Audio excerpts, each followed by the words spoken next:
Bonjour à tous et bonjour à toutes. Alors, une nouvelle vidéo sur un mandala que j'ai pris au hasard sur le pouvoir des mandalas Vastu. C'est un livre en fait que j'avais déjà eu l'occasion de présenter, dans lequel vous avez plusieurs mandalas. Et à côté, vous avez le symbole qui est représenté et on va dire, ce à quoi le mandala se raccroche et se rapproche. Donc, le mandala qui représente Mahanandamayi au centre, voilà. Oh, ça fait des pixels. Voilà, je fais de l'ombre en fait derrière, donc c'est pour ça. L'ombre et la lumière.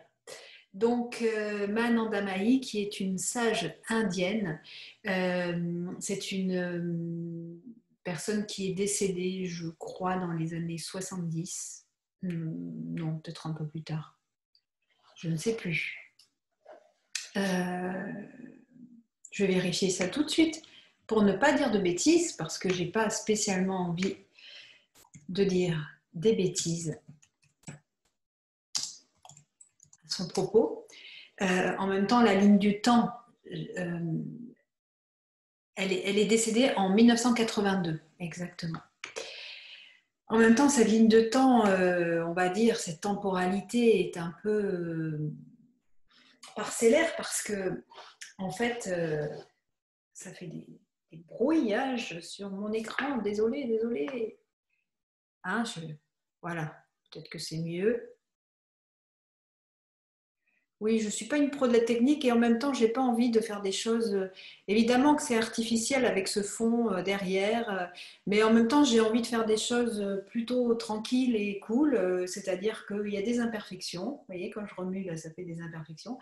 Mais je trouve ça tellement chouette d'avoir un mandala derrière. Et voilà, donc je fais avec mes petits outils. Mais l'essentiel, c'est le message qui doit passer. Et donc, Mahanandamayi, en fait, la temporalité, il n'y a pas de temporalité parce que c'est une personne qui, à mon sens, c'est l'incarnation de la mère divine. Elle a une force incroyable et quand on fait appel à elle, elle est présente dans un amour incommensurable et un amour je trouve même pas le mot tellement c'est fort. Et donc j'avais déjà eu l'occasion en fait de faire une vidéo sur Mahanandamayi, enfin sur le mandala que j'avais fait qui m'avait été inspiré. Et cette personne, ce qui me vient là, c'est que elle est heureuse quand tu es heureux et elle est malheureuse quand tu es malheureux. Il n'y a pas de séparation entre elle et nous, et moi. Enfin, c'est vraiment l'unité, c'est comme si cette personne incarnait l'amour universel et qu'il n'y a aucune dissociation. Et c'est tellement difficile de l'expliquer avec des mots et je sais que j'en avais entendu parler en fait en écoutant l'histoire de Denise Desjardins et qui parlait de sa rencontre avec Mahanandamayi et quand j'ai entendu son nom, en fait j'ai des larmes qui ont coulé. Je ne connaissais pas cette personne. C'est comme si je l'avais reconnue. Et il y a quelque chose de très fort qui s'est installé à ce moment-là et je ne peux pas expliquer comment, pourquoi, mais c'était vraiment quelque chose, une rencontre. Et quand je l'ai vue, c'était une évidence. Quand je l'ai vue en photo, c'était quelque chose comme si je l'avais connue. Je ne peux pas dire, mais c'est une relation forte. Et j'ai fait 3 mandalas avec elle, avec avec sa représentation, mais peut-être avec elle. En tout cas, c'est à chaque fois des ouvertures de cœur immenses. C'est toujours puissant quand je la mets au centre du mandala et de ce qui résonne. Et donc, ce matin, J'ai eu quelques retours par rapport à la vidéo que j'avais faite avant-hier. Et il y a quelque chose qui m'a frappée. C'était la présence en fait des mères et des filles qui regardaient la même vidéo en même temps. J'ai eu 2 messages coup sur coup avec ma fille a été interpellée, on en a parlé et je me suis dit il y a certainement quelque chose à faire avec cette lignée de la mère et de la fille. Et donc là, je ne sais pas, je n'ai pas d'idée particulière. Il y a peut-être quelque chose qui va venir, mais pour l'instant, il n'y a rien qui vient particulièrement, si ce n'est que je ne sais pas si ça a à voir avec ça, mais en tout cas, j'ai fait un rêve étrange il y a 2 jours. Et peut-être que ça a un lien. Il y a quelque chose en moi qui me dit que ça a un lien avec la mère et la fille. Voilà. Alors je vais dérouler et puis on va voir ce qui vient. En tout cas, j'ai fait un rêve il y a 2 nuits et je me suis dit, ce rêve, c'est important d'en parler. C'était l'histoire d'un loup, c'est un rêve extrêmement chamanique, parce qu'il y a le loup, il y a l'animal qui est très fort en symbole. En fait, c'était un loup féroce qui venait à ma rencontre et qui rentrait dans ma maison. Ce loup, il me faisait très peur. Et Laurent, comme il me faisait peur et qu'il était menaçant pour notre famille, il a pris un fusil et il lui a tiré dessus. Et à ce moment-là, ce loup était un chien. Alors, il avait vraiment plus l'apparence d'un chien, d'un gros bulldog, mais en même temps, je savais que c'était un loup. Et je vais le voir, et en fait, il était encore vivant. Et il avait la balle sur sa cuirasse, en fait. La balle n'était pas rentrée, en fait, à l'intérieur de lui. Et à ce moment-là, j'ai voulu sortir la balle. Et, et quand j'ai sorti cette balle, en fait, je n'avais plus peur. Et, et ce loup, en fait, j'ai dit, c'est pas comme ça. Il n'a pas envie de mourir. C'est pas une bonne façon de faire. Enfin, je me suis pas dit, c'est une bonne façon de faire. Je dis, on n'a pas réussi à le tuer. Alors, il doit y avoir un autre moyen. Mais pas de le tuer, il doit y avoir une autre voie. Et à ce moment-là, j'ai pris je vérifie que je suis enregistrée. Oui, je suis bien enregistrée. Et à ce moment-là, j'ai pris le loup, espèce de chien, je sais pas, et je lui ai donné de l'amour. Je l'ai pris dans mes bras et je lui ai donné beaucoup d'amour. Un peu comme un Andamaï ferait avec nous, en fait. Et là, il s'est passé quelque chose. Le loup est devenu chien, c'est-à-dire que c'est devenu un ami. Juste en le prenant dans mes bras. Et c'est devenu un allié. Et du coup, il m'a accompagnée. Et j'avais plus du tout peur et c'était OK, tout allait bien. Et, euh, et c'était à la fois apprivoiser son loup intérieur, son animal sauvage, et en même temps, ce qui me vient là, c'est développer la mère divine en soi, c'est-à-dire offrir un amour inconditionnel. Alors oui, j'entends le discours de certaines personnes que je connais très bien, qui me diraient non, mais on peut pas quand on tend la joue, tendre l'autre, ça c'est pas possible. Il faut pouvoir se défendre et savoir aussi sortir les armes quand c'est nécessaire. Euh, eh bien, c'est pas le message d'aujourd'hui, c'est pas le message que je reçois. En fait, ça sert à rien de tirer sur l'ennemi, entre guillemets, ou la part d'ombre de chacun, ça sert à rien de la combattre. Euh, le message, c'est de l'aimer, c'est de la prendre dans ses bras comme Mahananda Mahi, comme une maman ferait à son enfant, et lui dire, je suis là pour toi, quoi que tu sois, quoi que tu fasses, je suis là.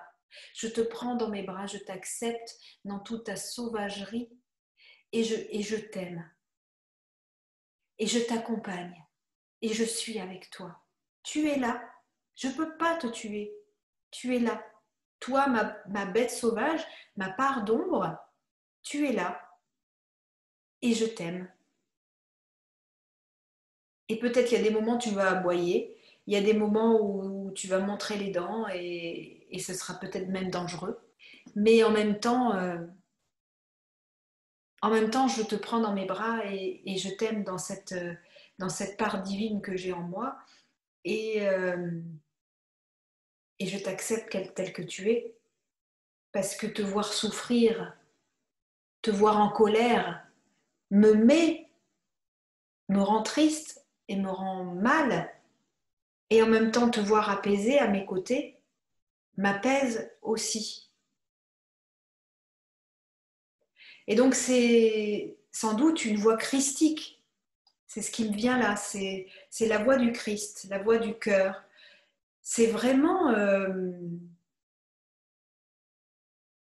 comme une mère avec son enfant, ou des moments, eh bien, moi-même, hein, j'ai 3 enfants et il y a des moments où, en ce moment, ils sont plutôt calmes et très cool. Mais il y a eu des moments, notamment avec ma fille Carmen, où j'ai eu des, des, des, des heures, mais elle est adorable. Mais des moments où elle éveillait en moi la part sauvage, parce qu'elle-même était sauvage. Sauvage dans le sens où ça partait dans tous les sens.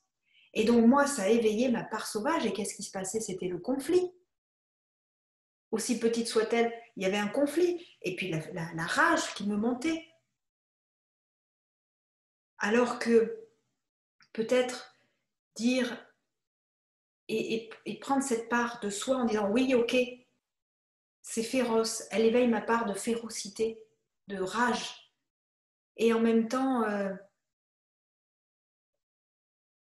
si je regarde cette part de rage et je dis ok, là tu es en train, je dis tu à ma fille, mais je me dis à moi-même aussi, je suis en train de vivre cette rage, je suis en train de vivre cette colère, mais je me regarde de la vivre, et là je vais prendre cet enfant en moi, cet enfant enragé en moi, et je vais le prendre dans mes bras, et je vais l'aimer, et lui dire oui, je ne vais pas te demander de changer, mais je te regarde, et je te vois, je t'aime, je t'accepte tel que tu es, et, euh, et je serai toujours là à tes côtés. Chose que je pourrais dire à ma fille. Donc c'est développer la part du cœur. Euh, Par exemple, une chose qui m'est arrivée il y a 2 jours, je peux raconter.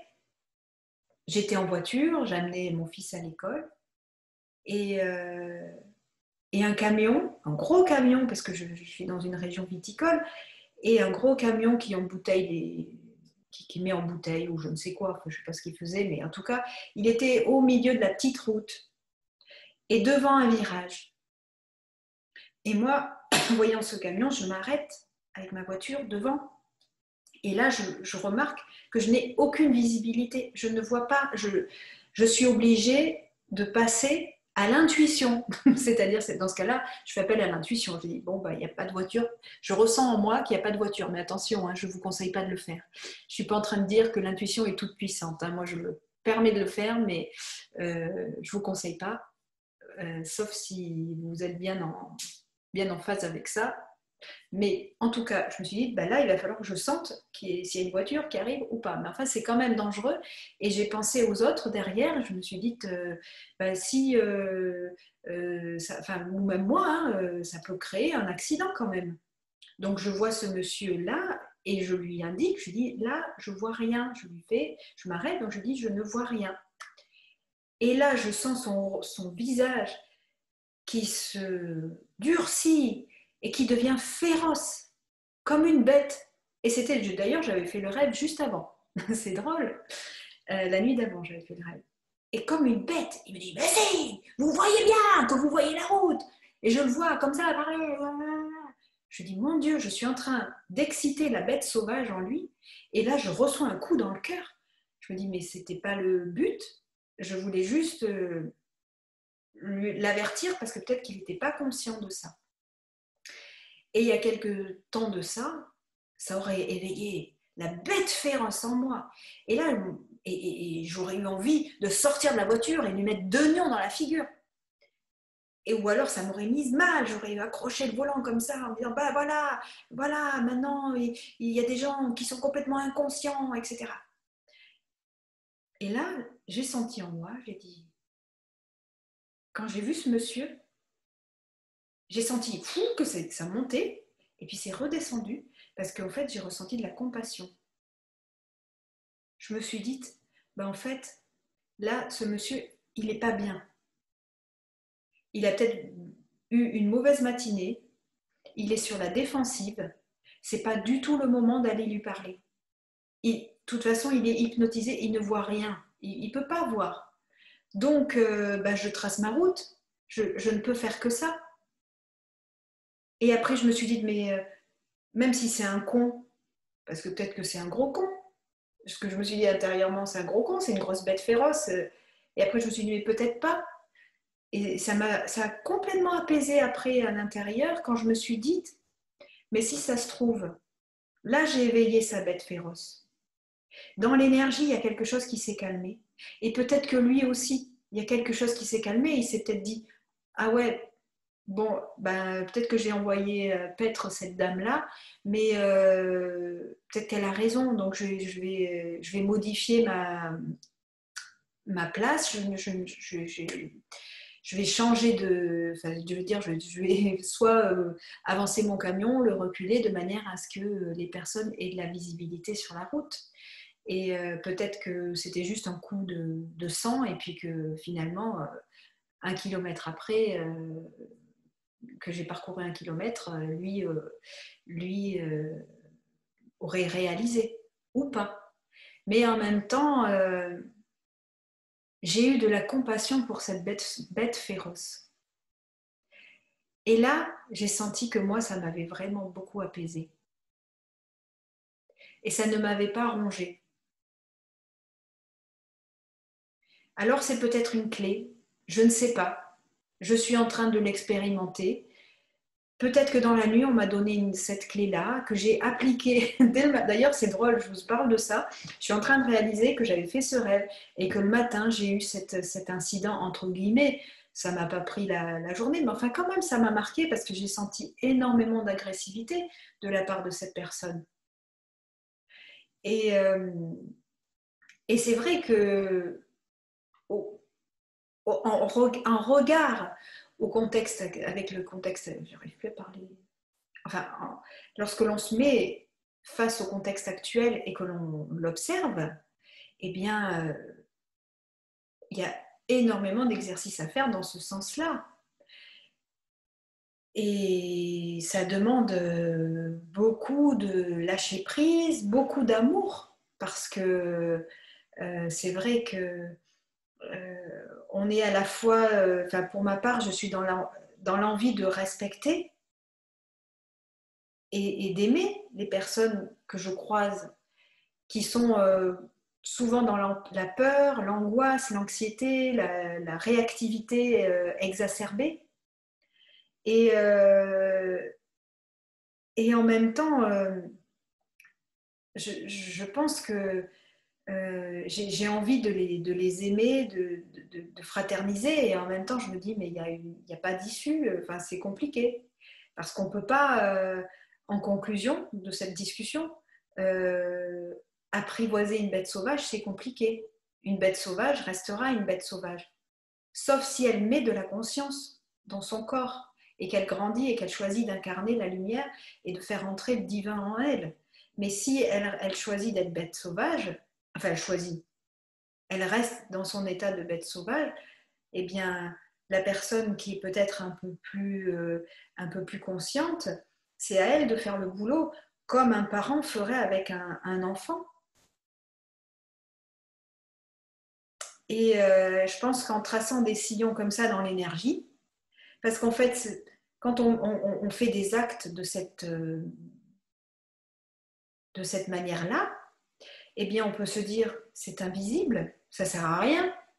Autant que je lui foute de baffe, ça ne changera rien. Et puis, de toute façon, le monde est tel qu'il est, c'est pas grave. Il y a un de plus ou de moins, une baffe de plus ou de moins dans ce monde, ça ne changera pas grand-chose. Eh bien, peut-être pas. Parce qu'en fait, lorsque l'on fait ce chemin intérieur, je crois qu'on continue à tracer un sillon de lumière. Et on devient des pylônes de lumière, comme des points d'acupuncture qui amènent la lumière sur cette terre. Et on choisit un autre chemin. Alors, je ne suis pas dans le truc moralisateur, hein.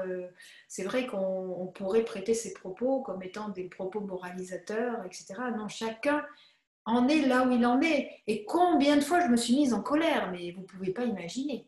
Mais vraiment, et encore aujourd'hui, je me mets en colère. Mais j'essaie et comment dire, j'ai l'impression de me mettre beaucoup moins en colère. Enfin, c'est pas qu'une impression, je me mets beaucoup moins en colère qu'avant. Parce que je sais à quel point ça use de l'intérieur et à quel point c'est toxique à l'intérieur. Et à quel point ça peut amener vraiment beaucoup de choses négatives. Et en fait, ce qui me pousse aussi à me dire, bon là, Lydie, il faut que tu fasses un effort à ne pas te mettre en colère parce que j'ai un tempérament assez feu, c'est aussi que bon, bah, y a assez de merde à l'extérieur. On ne va pas en rajouter.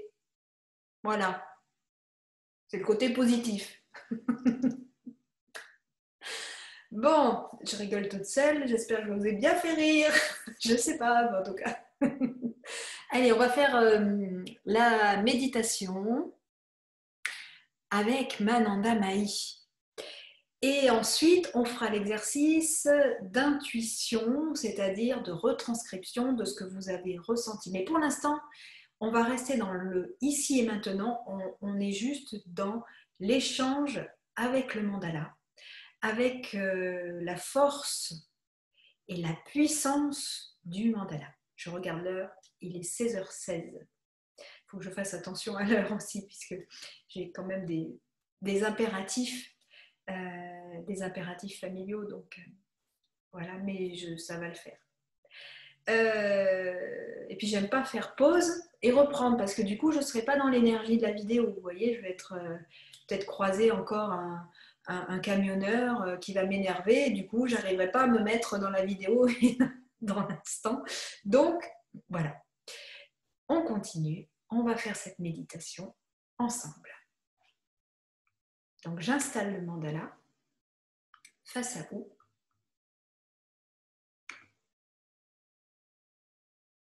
Pour ma part, il faut que je le retrouve dans mes fichiers. Voilà, je l'ai.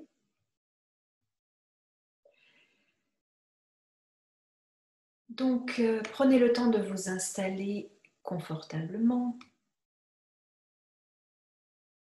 Veillez à ce que le mandala soit bien face à vous.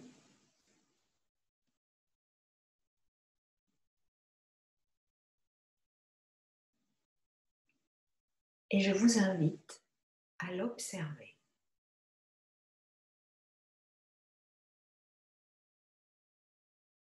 Pour ma part, je ressens vraiment son énergie très très forte. C'est comme une vague qui vient en moi. C'est extrêmement puissant parce que je suis très sensible à cette énergie.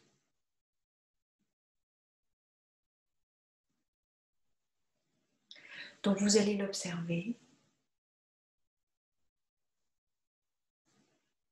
Et je vous invite à vous focaliser sur le centre, sur cette merveilleuse Mananda Mahi, figure divine, qui s'est incarnée sur Terre pour nous montrer la voie et qui nous la montre encore aujourd'hui.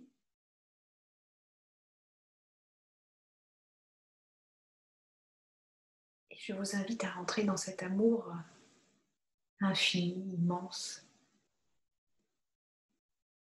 cette divinité.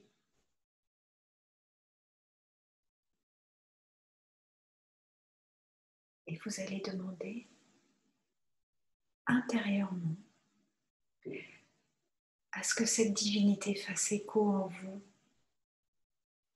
fasse écho à votre propre divinité intérieure. Moi, je visualise une goutte d'or. La goutte d'or que la source, que Dieu, vous l'appelez comme vous le souhaitez, a instillée à l'intérieur de nous.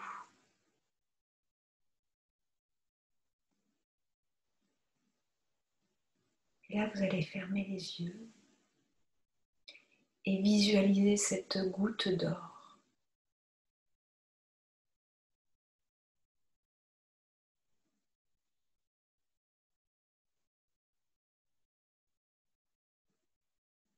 Pensez à bien respirer aussi.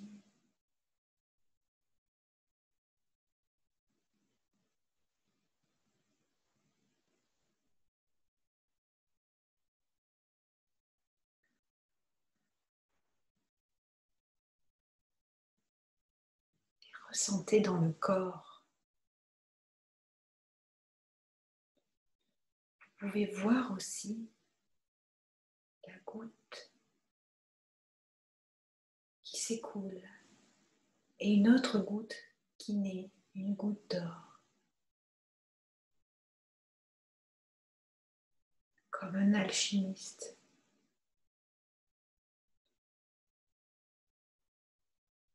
qui fait naître de la matière,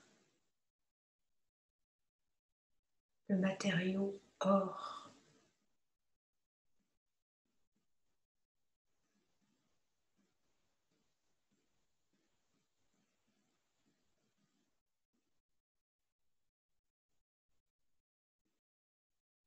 Regardez dans le corps ce que cela vous procure.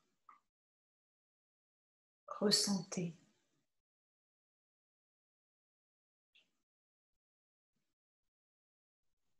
Puis vous allez ouvrir les yeux et regarder à nouveau le mandala.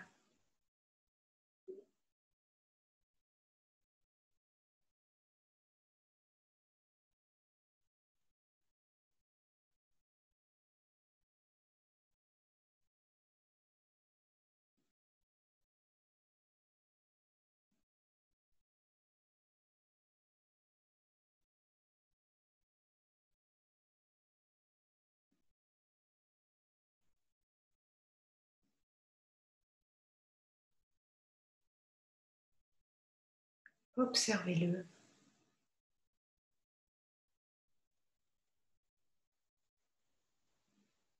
Et vous allez introduire une respiration Ujjayi. La respiration Ujjayi, c'est un léger chuintement par le nez. Vous inspirez par le nez et vous expirez par le nez. Et vous allez entendre ce chuintement comme quand vous dormez. Et maintenez cette observation du mandala.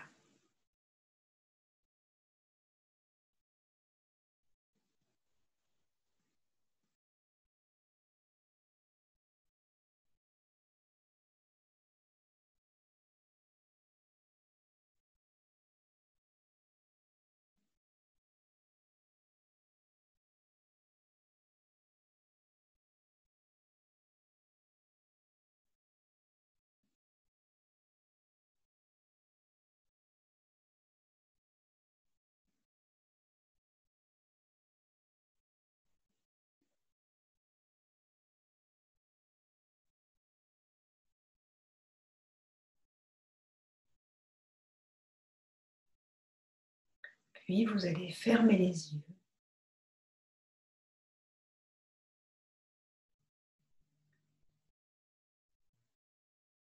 et laisser venir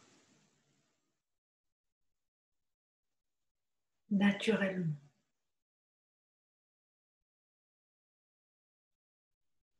ce qui vient spontanément, sans le retenir. juste, ça passe, ça traverse. Vivez l'expérience sans chercher à comprendre, sans rien retenir. Laissez-le.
Puis, et à présent, ouvrir les yeux.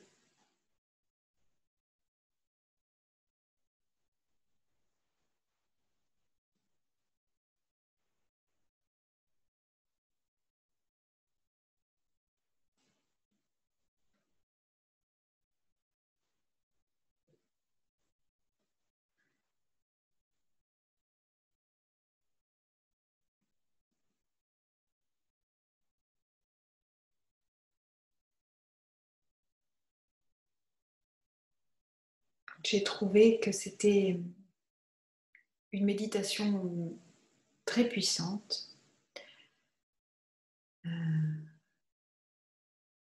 J'ai senti de la densité autour de moi, si bien que je faisais ce geste-là pendant la méditation parce que je sentais beaucoup de densité autour de moi et je la sens encore dans l'énergie.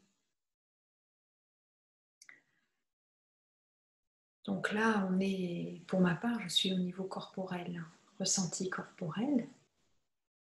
Donc on va monter l'énergie au niveau d'Ajna Chakra, du troisième œil, et l'activer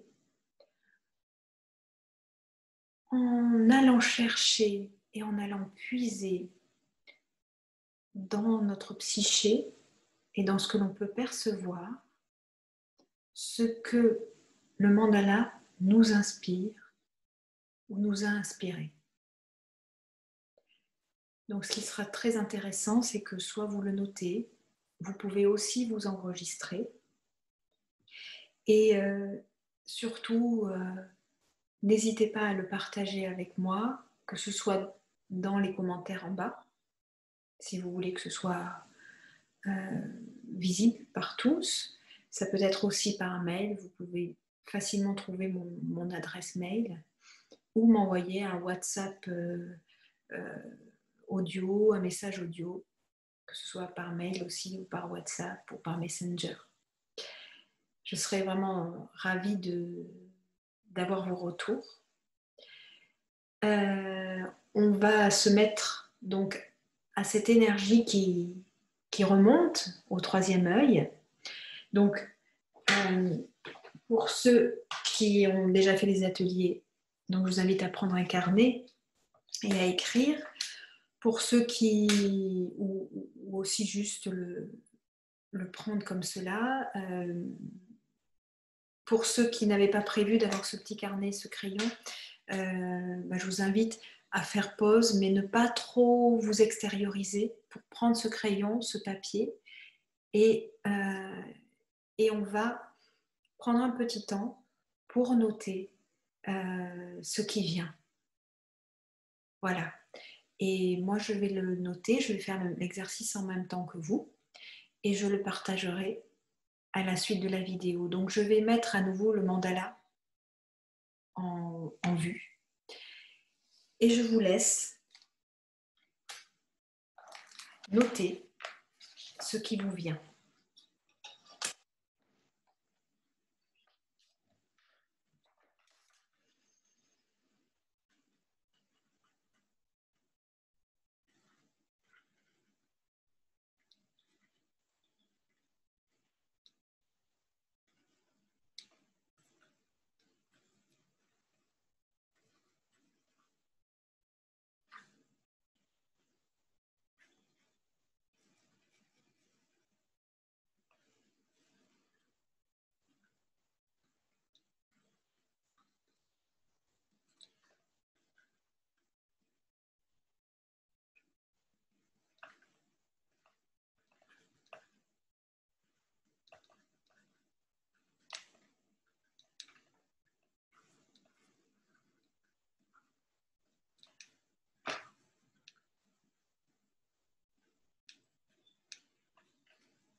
Alors, je vais partager ce que j'ai écrit.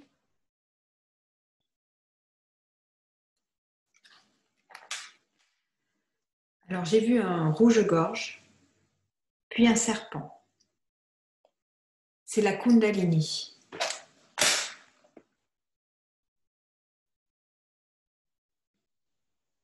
Mais il y a ce nœud dans la gorge.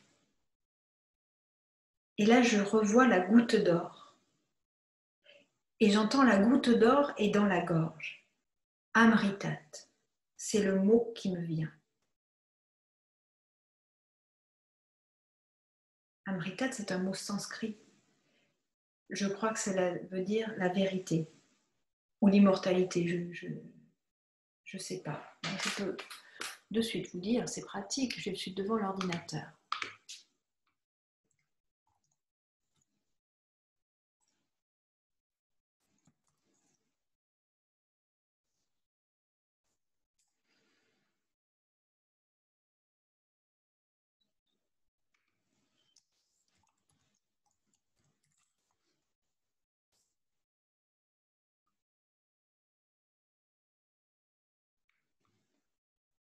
Oh, ah oui, c'est fort. En fait, Amritat dans l'hindouisme, signifie la boisson qui est consommée par les dieux et qui amène l'immortalité. Ah oui, oui, c'est fort parce que ça, c'est le mot qui m'est venu et après, ça s'est décliné. La part divine, alors j'ai dit se trouve dans les amygdales, mais en fait, non, c'était pas ça. C'était dans l'aluette. J'étais obligée de chercher, je voyais, je n'arrivais pas à trouver le mot. L'aluette, la glotte en fait. Hein. Enfin, c'est pas la glotte, mais enfin, le, la petite appendice qu'on a dans la gorge. Hein. Donc, l'aluette, lueur, qui est la lueur de la goutte divine, alchimique, et qui verse le nectar de l'immortalité. Manandamayi, telle une abeille, vient butiner les pistils de la gorge pour nous faire fleurir de l'intérieur et rayonner.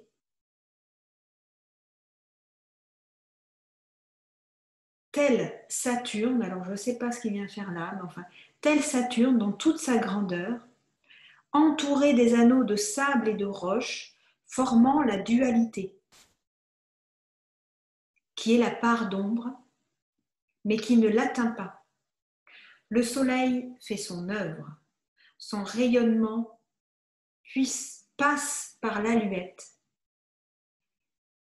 Et l'aluette est la serrure qui permet d'ouvrir la porte de... Alors, excusez-moi, j'écris mal et en plus, je ne me souviens pas de ce que j'ai écrit. Alors, là, qui permet d'ouvrir la porte... Alors, j'imagine que ça doit être de la suprématie. Loin... Non. Qui permet d'ouvrir la porte de l'être suprême, loin de la dégénérescence des cellules. Elle permet un encodage suprême, nous faisant sortir de notre animalité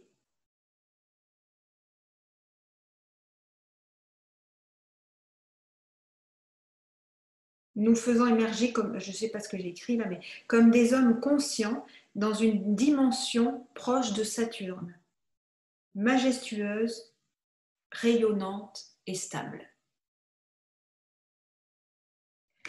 Bon, bah si avec ça, hein, on ne se régénère pas, hein, je ne sais pas ce qu'on peut faire de plus. Hein. Bon, et ben c'était extraordinaire, c'était génial. Eh bien, j'arrive 5 minutes avant que je doive partir. Je dois partir pour aller chercher mes enfants. Donc, c'est parfait, le timing est parfait. Merci infiniment. Pensez à vous abonner, à activer la cloche. Vous pouvez faire ces échanges, j'en serai extrêmement touchée et ravie. Merci et à très vite. Au revoir.